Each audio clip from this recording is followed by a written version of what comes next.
Eh bien bonjour à tous, bienvenue, on va se parler aujourd'hui de web marketing et de CRM, de voir l'alliance du coup entre ces deux univers. Donc je suis Guillaume Degré, directeur conseil au sein de Noise et j'ai le plaisir d'être avec Alexandre. Salut Guillaume, moi du coup c'est Alexandre Jean Petit, donc je suis le directeur marketing d'ID Agency. On est un intégrateur CRM et IA basé à Lyon et on a cette spécialisation sur le CRM HubSpot qui permet aujourd'hui d'accompagner les entreprises sur toute leur transformation digitale autour des équipes commerciales, marketing et services clients. Peut-être toi Guillaume, c'est vrai qu'aujourd'hui il y a énormément de leviers qui sont à disposition des entreprises. Est-ce que peut-être tu peux nous refaire un espèce de panorama un peu de ces leviers-là et comprendre aujourd'hui comment on peut générer peut-être plus de leads? Aller chercher justement ces bonnes personnes. Exactement. Tu l'as dit, il y a pléthore d'outils. On a plein de possibilités aujourd'hui pour aller, grâce au digital, trouver les bons interlocuteurs, les bonnes personnes. En fait, avant de parler d'outils, ce qu'il faut, c'est vraiment se poser la bonne question de qui sont nos cibles, quels sont les personas qui sont associés, et en fait, au-delà de ça, finalement, qu'est-ce qu'on va leur dire, qu'est-ce qu'on va leur proposer, quelle est l'histoire qu'on va leur raconter. Une fois qu'on a bien construit ça, effectivement, après, on va aller chercher les leviers qui vont être les plus intéressants, et donc on va avoir principalement ce que l'on fait aussi beaucoup chez nous, toute la partie référencement, acquisition, donc voilà, référencement naturel. Par exemple, on a des cibles plutôt locales, on va faire du référencement autour de Maps, autour des fichiers MB, autour de la publicité locale également. Et puis après, on va avoir des problématiques B2B ou B2C, ou des enjeux plutôt nationaux, voire internationaux. Et là, on va aller utiliser des stratégies qui vont être un petit peu plus globales. Par exemple, du SEO, mais du coup, par rapport à des catégories de produits, par rapport à des catégories de services, etc. De l'ADS qui va nous permettre d'aller renforcer, compléter tout ça, et puis une partie sociale également qui va nous permettre de pouvoir aller aussi bien faire de la notoriété que de l'acquisition. Donc on a plein d'outils qui sont à notre disposition, et le rôle d'une agence comme Noise, ça va être justement de pouvoir aller mettre les bons curseurs finalement sur les bons outils. En fait, on a tous un budget marketing qui est ce qu'il est, et en fait notre enjeu c'est de pouvoir se dire comment est-ce qu'on l'exploite au maximum, comment on va créer le maximum de valeur du coup par rapport à tout ça. Et donc l'un des points qui est clé, ça va être toute la notion d'audience. On se parle du coup des leviers, mais au sein de ces leviers, on va parler justement à des segments, à des tranches de personnes. Et donc en fait, on va aller travailler pour pouvoir identifier sur les bons leviers, finalement, les personnes qui vont rentrer dans ces parcours clients qui vont nous intéresser. C'est-à-dire, je vais essayer d'aller chercher des personnes qui ont déjà une connaissance de ma marque de manière indirecte. Je vais essayer d'aller toucher des personnes par rapport à des formes de rebond ou de scénarisation qu'on va pouvoir créer, déjà même au niveau de l'acquisition, pour pouvoir aller finalement se dire le message que je vais leur porter, il va être bien qualifié, il va nous permettre de toucher, d'aller impacter ces personnes et derrière de pouvoir aller justement générer ces fameux contacts, ces fameux leads. Et donc en fait, la notion d'audience, c'est vraiment quelque chose qui va s'itérer tout au long du parcours de la vie en fait, finalement des actions qu'on va mener et qui va nous permettre justement d'être le plus efficace possible. Et donc tout ça, ça nous permet de générer des leads. Et après ces leads, tu vas pouvoir les exploiter du coup au sein du CRM. Et donc on a deux typologies de leads un petit peu, on va dire si on schématise de manière assez large. Des leads qui vont être plutôt un petit peu en amont, des leads un peu plus chauds. Comment tu les segmentes, comment tu les exploites du coup? C'est une super question que tu me poses parce que c'est vrai qu'aujourd'hui on a beaucoup d'entreprises en fait qui ont cette capacité à générer des leads, mais c'est difficile pour elles en fait de savoir après derrière quoi en faire. Et l'avantage en fait des outils comme un CRM, ça permet de pouvoir catégoriser en fait et de pouvoir cartographier, comme tu le disais, ce parcours un peu client. Typiquement en fait, un prospect qui voudrait s'intéresser à l'actualité d'une entreprise et s'abonner à sa newsletter, c'est quelque chose d'intéressant, mais finalement ça ne montre pas obligatoirement que cette personne a envie de travailler avec toi. Elle s'intéresse juste à ce que tu fais. Et donc ça, tu peux le dire, tiens, c'est quelqu'un qui va être abonné à ma newsletter, voire peut-être un lead, parce que c'est quelqu'un qui a laissé ses coordonnées en fait sur ton site. Par contre, au fur et à mesure en fait de ta construction, de ta stratégie de marketing, d'acquisition, tu vas avoir différentes étapes et tu vas avoir notamment du contenu qui va être de plus en plus intéressant, de plus en plus proche en fait des services que tu vas proposer. Et donc c'est là où va rentrer en jeu en fait ces phases de cycle de vie du prospect et du passage en fait par exemple de lead à MQL. Qu'est-ce que ça veut dire MQL? C'est un lead qualifié par le marketing. Alors là pour le coup chaque entreprise a un peu sa définition. C'est ce qui parfois crée un peu des remous dans les entreprises. mais voilà, en tout cas, par exemple, chez Lead Agency, nous, on considère qu'un MQL, c'est une personne qui a montré un intérêt très fort pour notre entreprise et nos services. Donc, typiquement, qui a été téléchargé une ressource vraiment clé dans nos services. Donc, je peux te donner un exemple. Venir télécharger le cahier des charges pour un futur CRM. Ça nous montre que la personne, il y a un projet qui est en train de se passer quelque chose. C'est une personne qui correspond à nos personas clés, parce que comme tu l'as mentionné aussi, c'est important de savoir un petit peu les fondations et de qu'est-ce qu'on propose à qui. Et en l'occurrence, nous, ça va être des directions commerciales, des directions marketing, des DSI potentiellement. Et puis il y a aussi les types d'entreprises qui sont intéressantes pour nous. En l'occurrence, on ne va pas nous s'adresser aux TPE, on ne va pas s'adresser aux très grands groupes parce qu'on sait que ça ne fit pas forcément avec eux. Donc si une personne aujourd'hui a téléchargé une ressource clé ou a demandé un rendez-vous et qu'elle correspond bien aux personas et à ce qu'on appelle l'ICP, donc le profil de client idéal, et bien là, on va se dire, ok, c'est un MQL. Et ce MQL, en fait, nous, en termes marketing, on va se dire, ok, là, on a acquis un lead, en fait, qui est intéressant, une personne qui est intéressée par le service. Et donc, c'est à ce moment-là où l'équipe commerciale va prendre la main et va apporter, là, pour le coup, sa vision commerciale, en fait, du lead et va aller travailler, par exemple, sur une qualification type, je sais pas, BANT, je sais pas si tu connais BNT, voilà, qui permet de mesurer s'il y a un budget, si c'est la bonne personne, si dans le temps, il va y avoir un projet, voilà, à venir. Et là, eh bien, si effectivement ça répond bien à tous ces critères, elle va passer donc, l'équipe commerciale va passer ce lead MQL en SQL, lead qualifié par l'équipe commerciale. Et puis c'est là qu'on va pouvoir déboucher sur potentiellement une opportunité commerciale et peut-être demain un client. Donc voilà, vraiment un parcours qui se construit en fonction de la maturité des prospects, qui est très intéressant pour vraiment éviter d'envoyer peut-être trop tôt à l'équipe commerciale des personnes qui ne seraient pas matures ou justement de rater des personnes qui seraient vraiment intéressées par nos services et qui seraient noyées dans une multitude de contacts en fait qui arrivent sur ton site. Du coup, comment est-ce que tu fais cette démarche pour amener un lead du MQL au SQL? Il y a plusieurs choses. La première, c'est que ce que tu peux faire déjà dans un premier temps, c'est amener en fait une personne qui aurait téléchargé une ressource peut-être générique comme un livre blanc, par exemple si chez nous sur les enjeux de la transformation digitale en 2026. Bon, c'est une personne qui s'intéresse à ces sujets-là, mais encore une fois, comme je disais tout à l'heure, elle ne montre pas non plus un intérêt pour vouloir travailler avec nous.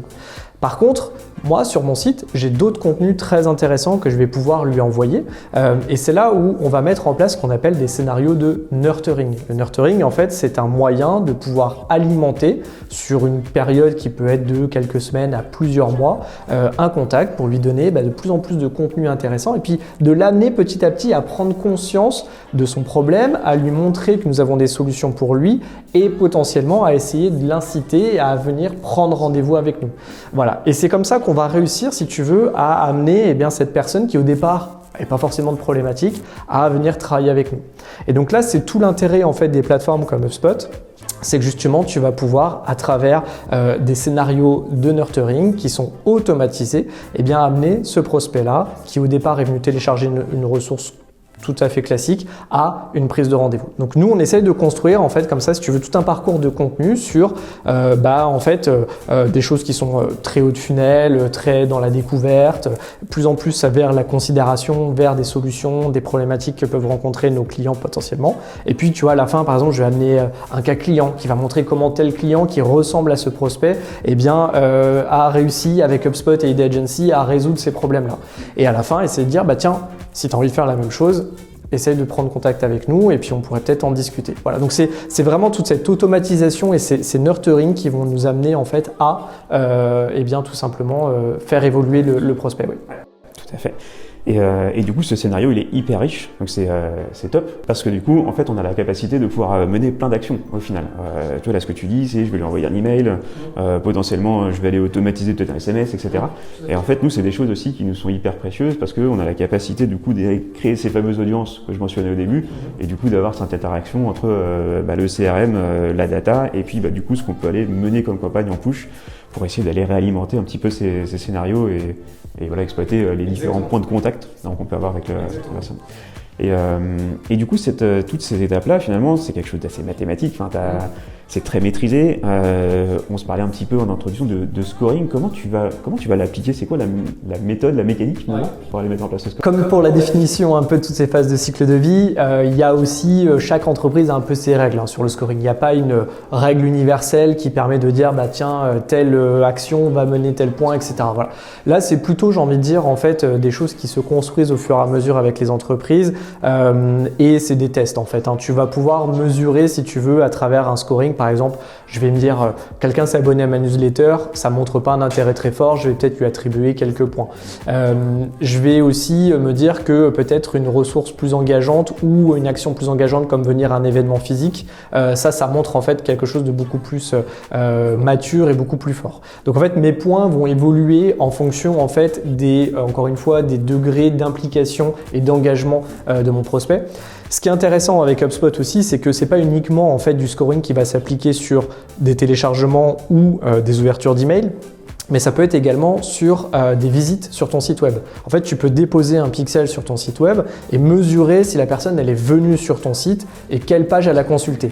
Et ça, c'est intéressant parce que par exemple, si tu as des pages où tu montres tes offres, où tu montres peut-être des études de cas, ou par exemple, tu vois, dans des cas où tu fais du SaaS et que derrière, tu as des pages avec des tarifs, si la personne elle vient voir ces pages-là, c'est qu'elle montre quand même une certaine intention en fait de pouvoir acheter ce service ou en tout cas d'en savoir un petit peu plus. Et donc ça, c'est des notions aussi où la personne elle revient plusieurs fois sur ton site. Ça montre quand même que quelqu'un s'intéresse de plus en plus à toi et surtout va s'engager encore plus vers toi. Donc ces scorings-là, il peut aussi être intéressant pour justement amener peut-être des points plus forts parce qu'on sent que l'engagement il est plus fort. Et puis ce qui est intéressant aujourd'hui avec HubSpot, c'est que récemment en fait ils ont fait aussi évoluer cette matrice de scoring et de plus en plus tu peux amener en fait plusieurs dimensions dans ton scoring. Et je l'évoquais tout à l'heure, les notions en fait de tes personas, de tes entreprises idéales, elles sont aussi aujourd'hui elles entrent en jeu en fait si tu veux avec ce scoring là. Et donc forcément, si tu as une personne qui correspond à un très grand groupe et qui est venue visiter telle ou telle page, tu te dis bon, ok, c'est intéressant, mais ça reste un très grand groupe et comme je te le disais tout à l'heure, c'est pas l'idéal pour nous, donc on va pas forcément traiter. Par contre, une belle PME lyonnaise qui est dans un secteur comme le logiciel, le tourisme, donc des secteurs qu'on maîtrise bien, et avec un persona, par exemple direction marketing, qui vient voir des contenus, qui vient voir notre page de service sur nos offres autour du marketing. Là, on peut se dire que ça peut amener beaucoup plus de points. Donc aujourd'hui, cette notion de points, elle permet de faire évoluer à la fois le prospect dans ce cycle de vie, donc de passer de lead à MQL, il va évoluer parce que le scoring est en train de monter sur des ressources qui sont de plus en plus engageantes. Et puis derrière, évidemment, cette notion-là, elle est automatisée, elle est directement dans le CRM. Et puis tu peux très bien, pour faire le lien avec toi aussi, te dire, tiens, en fonction de tel levier qui a amené en fait ce prospect, ça peut aussi montrer des choses intéressantes. Si c'est sur des mots-clés sur Google Ads ou que ce soit sur de la pub LinkedIn Ads très large sur plutôt des choses de découverte. Donc toutes ces notions-là, ça nous mène encore une fois à faire remonter les prospects les plus intéressants pour amener à l'équipe commerciale, et ça c'est toujours important, d'amener à l'équipe commerciale vraiment des prospects chauds et matures. Alors on sait qu'on est challengé de part et d'autre, toujours sur la partie héroïste. Et en fait, du coup, au sein de Noise, on a toute une expertise sur la data pour les récupérer, du coup, les données dans les différentes régies, arriver à les agréger ensemble, faire en sorte qu'on ait les bons modèles d'attribution, de savoir quelle est la valeur qui va être générée du coup par telle ou telle régie, pour aller justement alimenter ce pipe-là et aller derrière après revenir sur des éléments de vente. Toi, du coup, au sein de HubSpot, tu as cette donnée, tu as la suite, pour savoir justement finalement mon prospect, qu'est-ce qu'il a fait comme devis, quel est le montant du devis, combien de temps il a mis, etc. Donc en fait, on a une notion aussi de ROI et de dashboarding qui est assez poussée. En fait, comme tu le disais, c'est une notion aujourd'hui très importante. Les directions marketing, elles sont hyper challengées en fait sur ces notions de ROI.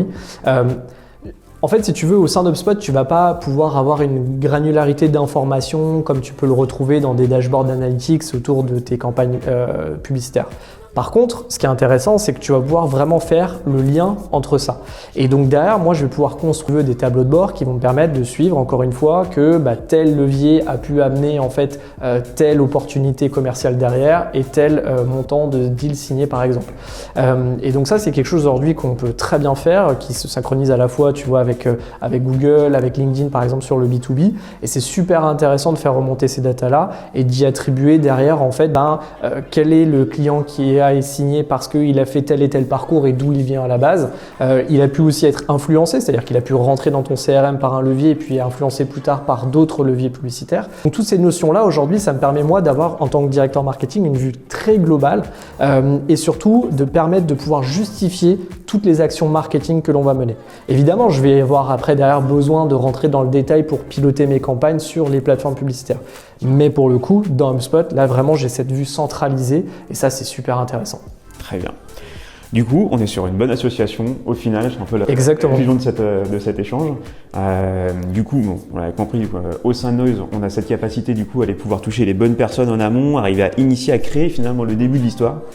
Et après, derrière, du coup, sur HubSpot, arriver à avoir les bons outils, la bonne segmentation, la bonne routine de l'histoire finalement, tout simplement, pour arriver jusqu'au closing et arriver à la vente. Exactement, une vraie complémentarité, chacun apportant son expertise et permettant derrière de servir en tout cas au mieux les clients qui ont besoin de tout ça. Très bien.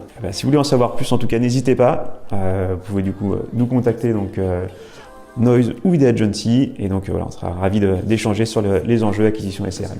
Avec plaisir. Merci. Merci Alexandre.